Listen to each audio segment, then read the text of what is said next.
같이 기도함으로 새벽기도 시작하겠습니다. 하나님의 말씀이 예레미야를 통하여 선포될 때 사람들은 듣지 못했습니다. 그들의 귀가 막혔고 눈이 멀었기 때문입니다. 하나님이 말씀하시지만 듣지 못하는 그들의 모습처럼 오늘도 하나님은 나에게 말씀하시지만 듣지 못하는 눈먼 자로 살아가지 않게 하여 주옵소서. 예수님이 맹인들에게 눈이 열리라고 하셨을 때에 그들을 만지셨을 때 눈이 열린 것처럼 하나님의 말씀에 우리의 마음과 영원히 열리는 하나님의 시간, 이 시간 되게 도와주옵소서. 예수님 이름 받들어 기도합니다. 아멘. 예레미야 45장 1절에서 46장 12절까지의 말씀입니다. 예레미야 45장 1절에서 46장 12절까지의 말씀입니다. 유다 요시야 왕의 아들 여호야김 넷째 해에 네리야의 아들 바룩이 예레미야가 불러주는 대로 이 모든 말을 책에 기록하니라. 그때 선지자 예레미야가 그에게 말하여 이르되 바룩아, 이스라엘 하나님 여호와께서 내게 이같이 말씀하셨느니라. 네가 일찍이 말하기를 화로다, 여호와께서 나의 고통에 슬픔을 더하셨으니 나는 나의 탄식으로 피곤하여 평안을 찾지 못하도다. 너는 그에게 이르라. 여호와께서 이와 같이 말씀하시기를 보라, 나는 내가 세운 것을 헐기도 하며 내가 심은 것을 뽑기도 하나니 온 땅에 그리하겠거늘 네가 너를 위하여 큰 일을 찾느냐. 그것을 찾지 말라. 보라, 내가 모든 육체에 재난을 내리리라. 그러나 네가 가는 모든 곳에서는 내가 너에게 내 생명을 노량물 주듯 하리라. 여호와의 말씀이니라.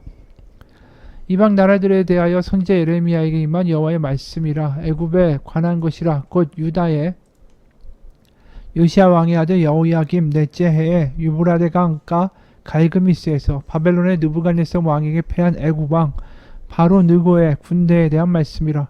너는 작은 방패와 큰 방패를 예비하고 나가서 싸우라.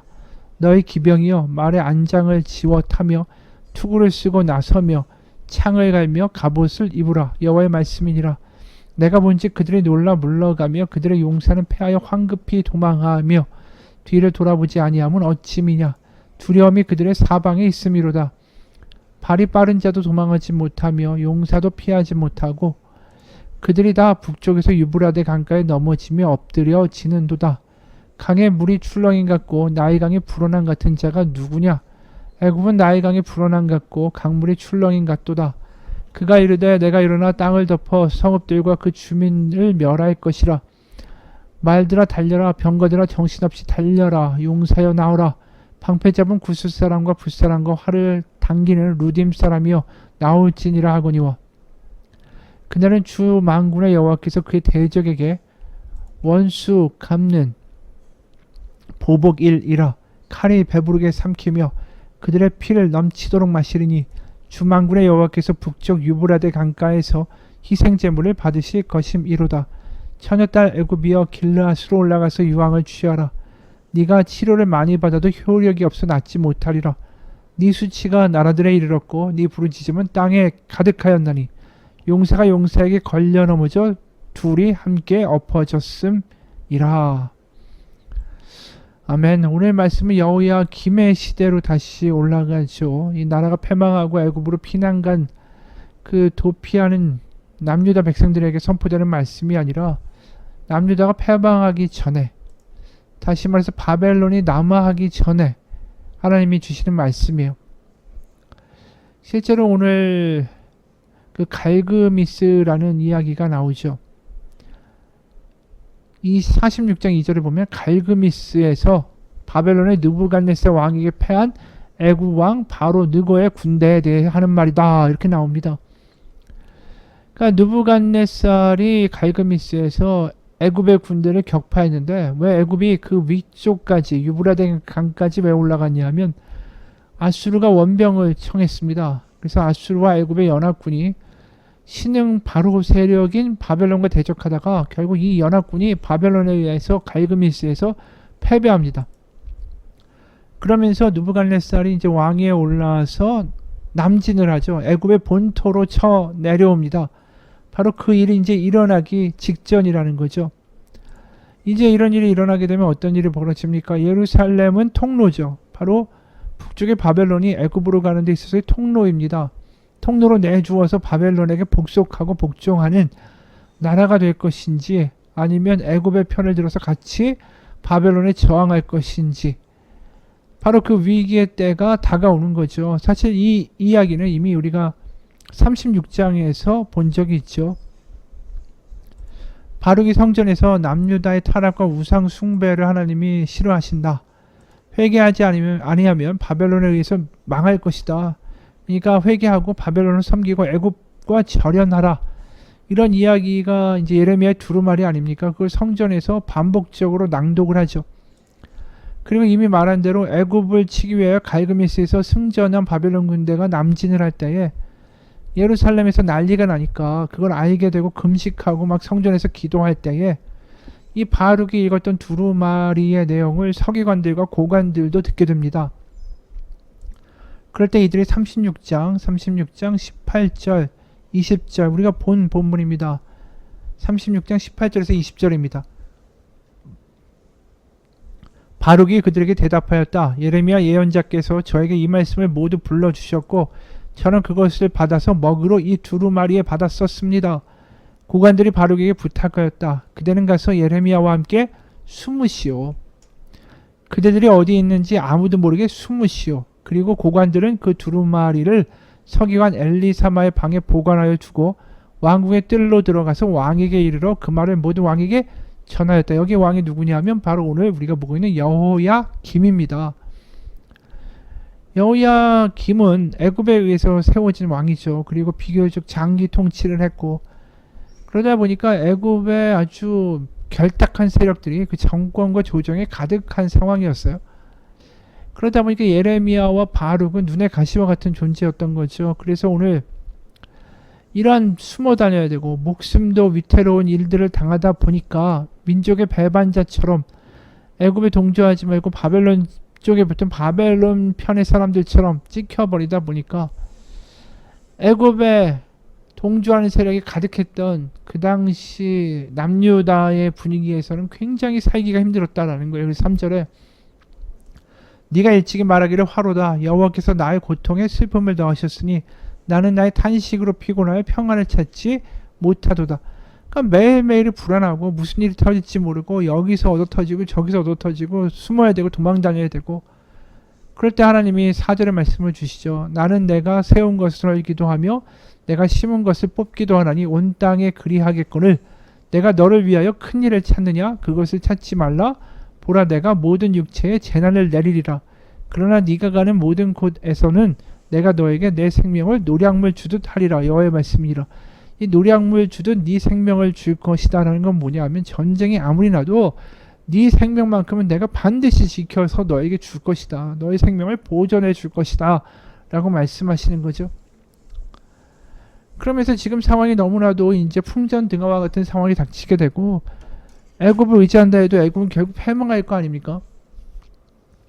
그리고 애굽에 피난 갔던 남유다의 사람들도 우리가 이미 본 것처럼 다 도륙당하는 일이 벌어질 텐데 애굽에 대한 하나님이 경고의 말씀을 하시는 거죠. 애굽에 대한 경고의 말씀은 결국 뭡니까? 남유다에 대한 경고의 말씀도 되는 거예요. 이 무너질 애굽을 의지하지 말라는 거죠.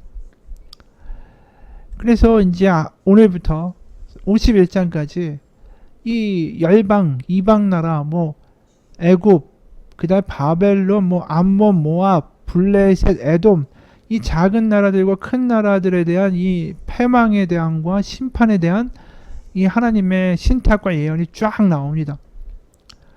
그러니까 결국 이 조그만 나라, 결국 이 바벨론 세력, 메소포타미아 문명권에서 발흥했던 아수르와 바벨론, 그리고 나일강 유역에서 발행했던 애굽 문명, 이 두 개의 강력한 문명 사이의 통로에 놓였던 가나안 땅을 항상 이슈가 뭐였냐면 바벨론에 붙어야 되는가, 그러니까 메소포타미아 세력 아수르나 바벨론에 붙어야 하는가, 아니면 애굽을 의지해야 되는가, 항상 그 갈등과 딜레마에서 벗어나지 못했죠. 그런데 예레미야의 선포는 지금 오늘부터 보게 되는 애굽에 대한 심판, 바벨론, 에돔, 모압, 암몬, 다른 블레셋 이런 나라들의 심판에 대한 선포는 결국 뭘 가르쳐 주냐 하면 바벨론, 애굽 모든 나라들이 다 하나님의 심판의 대상일 뿐이지 그들이 신처럼 느껴져서 의지할 만한 대상은 결코 아니다라는 것을 말씀하시는 거예요. 왜냐하면 그들을 심판하시는 주체가 결국 하나님이시기 때문에 그 나라들이 아무리 커 보이고 내가 바벨론이냐 아수르냐 애굽이냐의 문제가 아니라 그것보다 더 크신 그들을 심판하신 하나님을 내가 제대로 믿고 살아갈 것인가 아니면 흔들릴 것인가의 문제라는 거예요. 그러니까 누구를 의지하느냐의 문제가 아니라 하나님을 철저하게 신뢰하느냐 아니냐의 문제로 이 문제가 다른 양상을 갖게 되는 거죠. 그래서 열방의 심판은 곧 남유다에 대한 분명한 믿음에 대한 촉구예요. 애굽이냐 바벨로니아의 문제가 아니라 누구를 의지하느냐, 돈이냐 사람이냐, 누구를 의지하느냐의 문제가 아니라 하나님을 정말 완전히 믿고 그 모든 것을 주재하시는 분이 하나님이시다는 결론 가운데 살아갈 수 있는 믿음이 되겠느냐, 그걸 지금 열방의 심판을 통해 우리 가운데 말씀하시는 거죠. 그러니까 이게 그 당시에 남유다 백성들에겐 충격적인 발언입니다. 왜냐하면 아니 바벨론이나 애굽이 얼마나 강력한 군대를 가지고 있습니까? 그런데 모든 정치, 군사, 외교적 현실을 넘어서서 그것보다 더 크신 모든 것을 주재하시는 분이 하나님이시다. 우리는 약속이지만 우리가 작고 못났다는 게 문제가 아니다. 나의 못남의 문제가 아니라 강하신 하나님을 믿고 신뢰하지 못하는 게 문제다라고 예레미야가 선포하는 거니까 이게 충격인 거죠. 근데 사람들은 항상 뭘 보냐면 우리가 작아, 우리는 연약한 나라야, 우리는 어느 쪽에든 붙지 않으면 살 수 없는 그런 존재야. 자꾸만 자신의 약함을 묵상하면서 누구를 의지할까를 생각한 거죠. 하나님을 바라봐야 될 때. 바로 젖과 꿀이 흐르는 땅이 가나안이라고 하면서 출애굽 때 가지 않았습니까? 이게 사실은 이미 말한 대로 보면 메소포타미아 문명과 나일강 문명 사이에 낀 고래의 싸움에 새우등 터지기에 딱 좋은 위치였지만 이것이 젖과 꿀이 흐르는 땅이 될 수 있는 이유는 뭐냐 하면 믿음. 하나님만 바라보면 이것은 항상 젖과 꿀이 흐르는 풍족한 땅이 될 수 있다는 뜻이에요. 거꾸로 말하면 믿음 없이는 완전히 얻어터지기 좋은 땅이 바로 가나안 땅이었다라는 것입니다. 그러면서 애굽에 대한 아주 강력한 심판의 선포가 이어집니다. 하나님이 그렇게 하시겠다라는 거죠. 남유다가 특히 완전히 의존했던 애굽은 이렇게 박살날 것이다. 생생하게 예레미야는 선포합니다. 애굽에 관한 것이라 2절. 곧 유다의 요시야 왕의 아들 여호야김 넷째 해에 유브라데 강가 갈그미스에서 바벨론의 느부갓네살 왕에게 패한 애굽의 왕 바로 느고의 군대에 대한 말씀이라. 이 갈그미스에서 어떠한 모습이냐면 애굽의 보병과 기병들이 막 갑옷을 입고 전쟁터에 나오고, 하지만 5절에 내가 본즉 그들이 물러가며 그들의 용사는 패하여 황급히 도망하며 뒤를 돌아보지 아니하면 어쩌미냐. 두려움이 그들의 사방에 있음이로다. 발이 빠른 자도 도망하지 못하며 용사도 피하지 못하고 그들이 다 북쪽에서 유브라데 강가에 넘어지며 엎드려 지는도다. 이 갈그미스에서 완전히 패전할 것을 지금 예레미야가 예언하고 있는 거죠. 애초에 그런데도 불구하고 이들이 얼마나 당당하게 전쟁에 나갔는지 7절에 보면 강의 물이 출렁임 같고 나일강이 불어난 같은 자가 누구냐.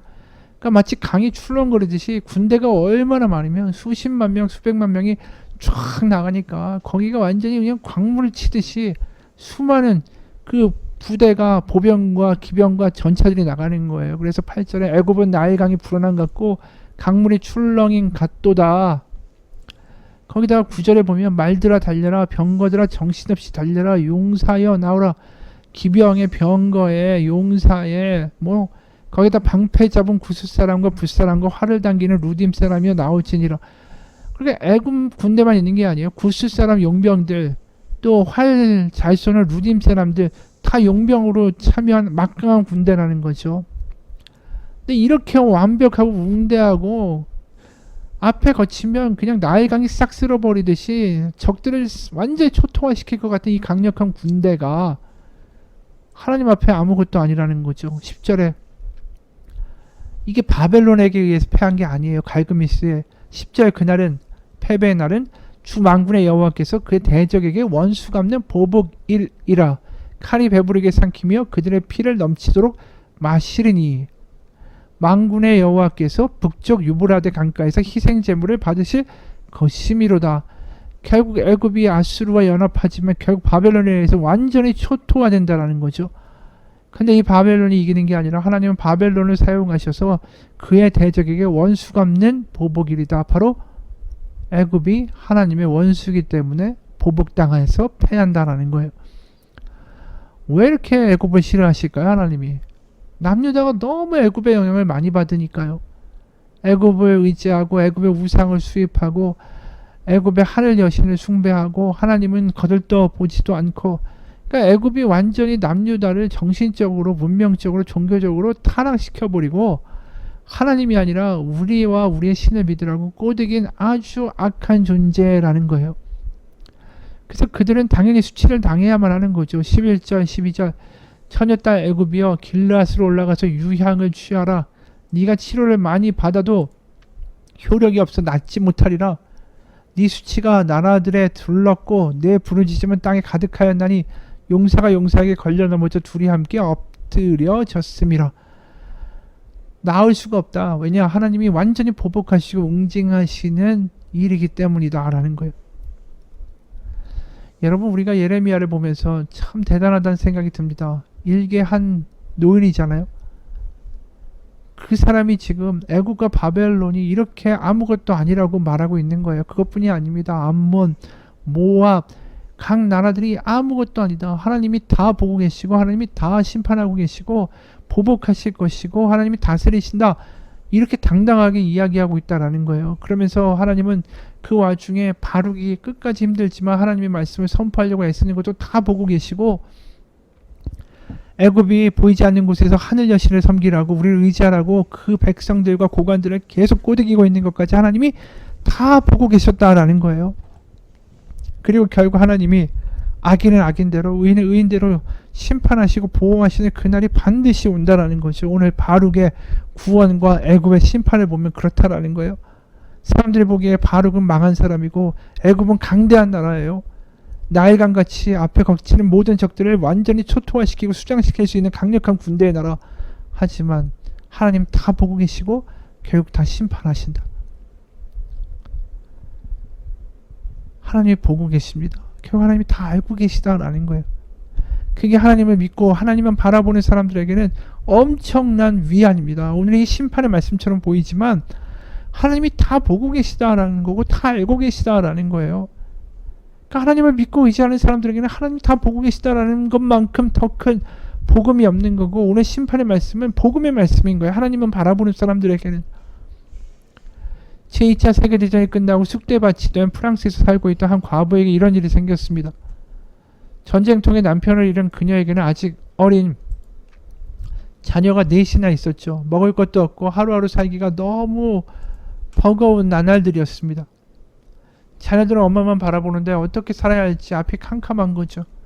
그래서 늘 하나님만 신실하게 믿고 매일마다 하나님만 의지했기 때문에 매일같이 말씀에서 주시는 약속을 손으로 적어서 바구니 안에 넣어놨다가 너무 힘들 때마다 하나님 오늘 저에게 무슨 말씀을 주실 것입니까? 무슨 약속을 주실 것입니까? 오늘 그 한 구절을 이제 한 구절씩 꺼내가지고 복원했습니다. 그럴 때마다 하나님이 참 위로의 말씀, 평안의 말씀, 적합한 말씀과 약속을 주셔서 그 마음을 계속 어루만져 주시고 위로 격려해 주셨어요. 어느 날 특별히 힘들고 아무런 희망이 보이지 않던 날이 왔습니다. 너무 힘드니까 이 부인이 막막함에 눈물을 흘리면서 하나님의 약속을 그래도 붙잡아야겠다. 그래서 말씀 바구니로 향했습니다. 그런데 그만 발을 잘못 디뎌서 넘어지면서 그 바구니를 쳤습니다. 그 순간 그 안에 있던 모든 구절들이 그녀의 치마 위로 확 쏟아졌어요. 그때 이 부인은 하늘에서 이런 음성을 듣는 것 같았대요. 이게 다 네 거야. 너를 향한 여기의 약속들이 다 네 거란다. 그게 얼마나 큰 위로가 됐는지 모른대요. 하나님이 알고 계시다, 보고 계시다라고 들렸기 때문이죠. 같이 기도하겠습니다. 세상 가운데 기세등등하고 영원히 꺾이지 않을 것도 결국 하나님은 심판하십니다. 세상 가운데 도망다녀야 하고 한숨 나고 힘든 인생도 하나님 보고 계십니다. 하나님은 반드시 갚아주실 것입니다. 하나님은 보고 계시고 알고 계신 하나님이시기 때문입니다. 오늘도 우리의 삶 가운데 억울한 일을 당하거나 힘든 일을 당하거나 세상 가운데 눌리거나 이해가 안 간다 할지라도 하나님은 바라보면서 하나님 알고 계시죠? 하나님 알고 계십니다. 외칠 때 그래 내가 다 알고 있고 너를 향한 약속이 다 네 것이라고 말씀해 주신 하나님의 음성을 들으며 살아가는 성령 충만한 하루가 되게 하여 주옵소서. 예수님 이름 받들어 기도합니다. 아멘.